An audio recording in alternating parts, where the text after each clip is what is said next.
अस्सलाम वालेकुम सिंधीन फोते भलीकार आऊं आहियां अब्दुल कयूम। दोस्तों रमज़ानुल मुबारक जो भलारो महीनो अची वियो आहे। तव्हां सभ खे मुबारक हुजे। हिन वीडियो में तव्हांखे इन ई हवाले सां दिलचस्प मालूमात ॾींदासीं ऐं तव्हांखे ॿुधाईंदासीं त सहरी ऐं अफ़्तारी लाइ बहितरीन ग़िज़ा कहिड़ी आहे। वीडियो इंट्रस्टिंग आहे, आख़िर ताईं ॾिसजो। अचो त हलूं था वीडियो जी तरफ़। दोस्तों रमज़ानुल मुबारक जो रोज़ो हर जगह ते हिकु जेतिरो न थींदो आहे। किथे वॾो थींदो आहे त किथे नंढो।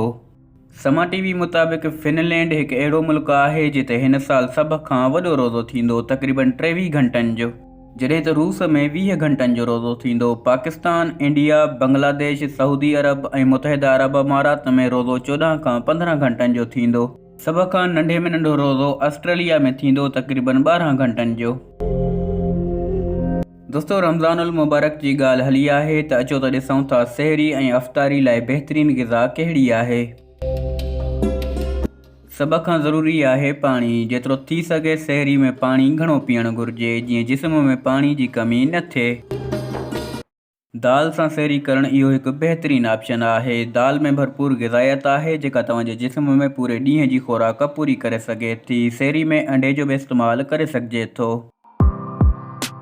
सहरी में ॾही ज़रूरु खाइणु घुरिजे। सहरी में ॾही जो इस्तेमालु हिकु बहितरीनु ग़िज़ा आहे।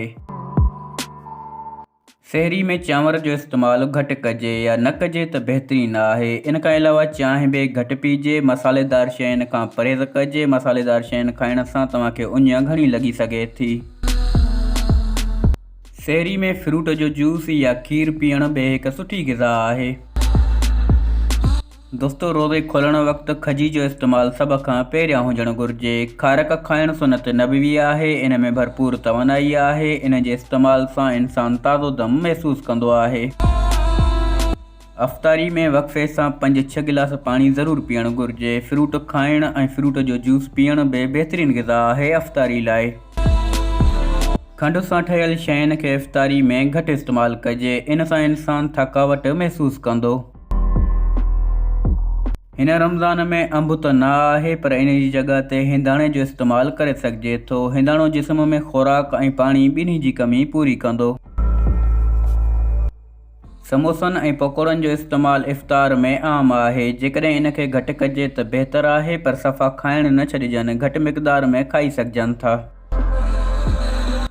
इफ़्तार में कोल्ड ड्रिंक्स बिल्कुलु बि न पीजनि। इन जो डायरेक्ट असरु इंसान जे गुर्दनि ते थींदो आहे। इन जी जॻह ते फ्रूट जो जूस बहितरीनु ऑप्शन आहे। ॾींहं जो तड़ो करे फ्रेश थी निंड करण जी कोशिशि कजे। ज़ुहिर असर ज़रूरु पढ़णु घुरिजनि। मग़रिब पढ़ण खां बाद मानी खाई सघिजे थी। राति जी मानी में आम ग़िज़ा खाई सघिजे थी, गोश्त, चांवर वग़ैरह।